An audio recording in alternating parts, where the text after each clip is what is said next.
Another vlog here. Tim is here with me again, and we just saw The Call. The premise of the movie is that Halle Berry is a 911 operator, has to deal with very tense situations on a daily basis, and one of the calls she takes ends up, through a mistake of her own, ends up accidentally getting a girl discovered and later killed. So she's going through a lot of emotional trauma from that experience. And then that same guy comes back at a later point and kidnaps a different girl, stuffs her in a trunk, and the whole movie is basically a thriller as the police and Halle Berry's character try to recover this kidnapped girl. The movie starts off really well. I thought like the first 30 minutes had a really good premise. It was very tense and you kept you on the edge of your seat with the whole, is she going to be discovered? Are they going to be able to find her? Abigail Breslin plays the kidnapped girl, and I think 80% of her dialogue is blubbering. I mean, she is in a very dire situation, but you'd think after a while she figured out, okay, I need to stop crying and slurring all my words together so people can understand what I'm saying to try to help me. I was surprised to see Abigail Breslin stooping to this level. Since Little Miss Sunshine, she hasn't really been taken seriously. But she was in Kick-Ass. Was she? Wasn't she Hit Girl? You mean Chloe Moretz? Oh, damn, wrong girl. But, you know, all these little white girls look the same. To me, they look different. This kind of premise, I think, would have fit an episode of Law & Order, SVU, perhaps. Mm-hmm. It's kind of interesting at first to see sort of like the world. Yeah, the behind the scenes of what it's like to be an emergency caller. Yeah, I think it was a good backdrop, just the plot couldn't support it for over an hour. Yeah.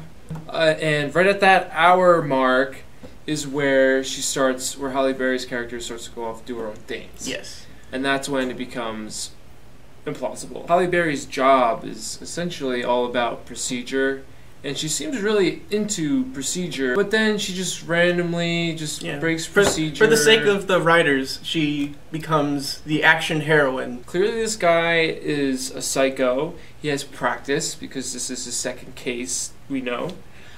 So why she goes with no backup, no weapons, or anything is beguiling. There's no point in the movie where the police get in the way, or procedure is a bad thing. No. There's no reason for her to just ignore that, especially when one of the police officers on the force is her boyfriend. Yeah. Mm-hmm. So significant other. She even has an emotional tie. Direct access to the police, and she doesn't use it. There was absolutely no need to delve into the backstory of the bad guy and make him so over the top. Like, we understand he obviously has issues. He kidnaps girls and murders them. We don't need any more information than that. That's significant enough. We want him to be captured. It had the problem where several thrillers had this issue where there's a villain, and in the final act of the film, you find out that they're not just a creepy bad guy that it's doing one crime, it's 20 crimes. Disturbia,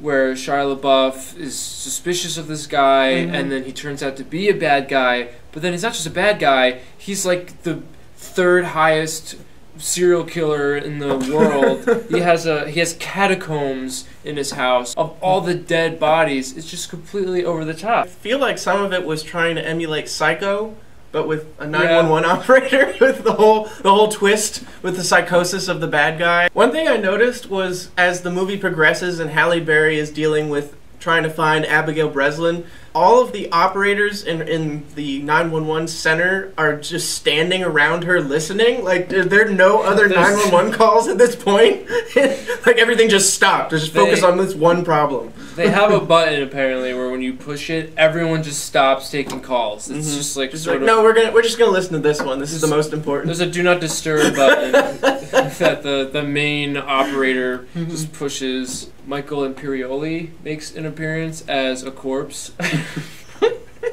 For almost 20 minutes, there's just a close-up of his dead face next to Abigail Breslin. He was a very effective corpse. He did a good job. The music in this, like, at the beginning, it was very good because they used atmospheric sounds, so like a breeze blowing through a window or fluttering leaves or something like that. But then as it goes along, the movie uses actual heartbeats. So it has, like, you'll be in a tense scene, you'll be bum bum, bum bum, bum bum. And it has all the subtlety of, like, the Terminator theme. Or a Christopher Nolan trailer. Yes.